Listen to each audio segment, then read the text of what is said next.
Mana shu tariximizda yosh bolalar bilan bo'lgan mavqiflardan bir ajib bir suratlar bor. Mana ayrimlarini o'qib beraman. Xalifa Abdulmalik ibn Marvon huzuriga bir jamoa kishi kirdi. 5 ta 10 ta odam kirdi. Ularning orasida bir yosh bola ham bor edi. Xalifa bu yosh bolani kirganini ko'rib jahli chiqdi. Abdulmalik ibn Marvon eshikda oldida turadigan odam chaqirib aytdi, "Ey" dedi. "To'g'ri kelgan yosh bolani kirgizib orasanmi?" dedi. "Men oldimga" dedi. Shunda haligi yosh bola turib aytdiki, "Ey amir" dedi. "Men sizni huzuringizga kirishim bilan sizni sharafingizga, hurmatingizga so'z tegmaydi" dedi.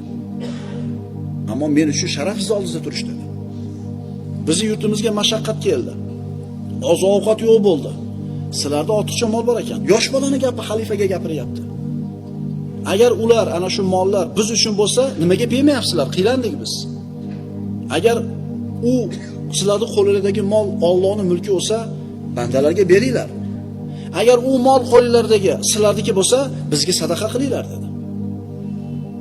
Xalifa haligi bolaning gapini eshitib, "Vallohi" dedi, "bu bola" dedi, "talabini bajarmaslikka biz uchun bironta ham uzr qoldirmadi" dedi.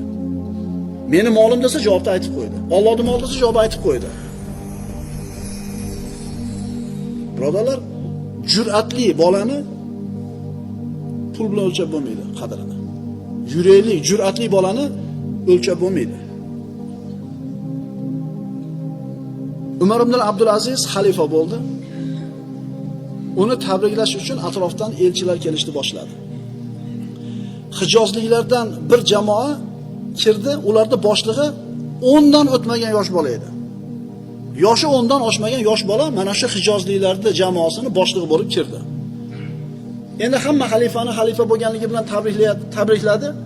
Endi navbat hijozliklar kelganda boyaga 10 yashar bo'lmagan bola turdi. Turib gapirmoqchi bo'ldi. "Sen o'tir" dedi xalifa. "Sendan yosh kattaroq tursin" dedi. Ya'ni shuncha hijozlikdan kelgan 10 ta 15 ta odamdan gapiradigan odam yo'qmi sendan boshqa? "O'tir sen" dedi. Yosh bola deb pisand qilmadi bu. Bu bola nima dedi? O'tirib oldimi? Yig'lab yubordimi? Nima dedi?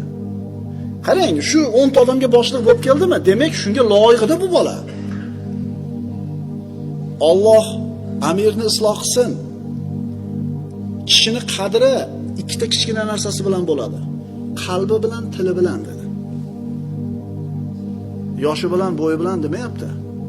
Kishini qadri ikkita narsa bilan belgilanadi, ey amir, tili bilan, qalbi bilan. Agar Alloh bu odamga lafz qiluvchi, so'zlovchi tilni bergan bo'lsa, saqlovchi qalbni bergan bo'lsa, gapirishga haqqi bor uni ham dedi.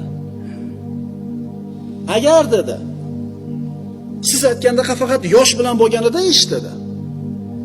Bu taxtga, xalifalikka sizdan ko'ra yosh kattaroq odamlar bor edi dedi.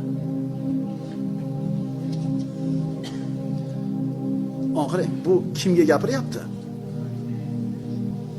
Bu o'sha davrdagi eng qudratli bo'lgan podshohga gapiryapti.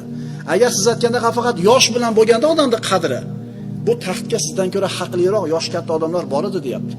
Insonning qadri qalbi bilan, tili bilan deyapti, qiymati.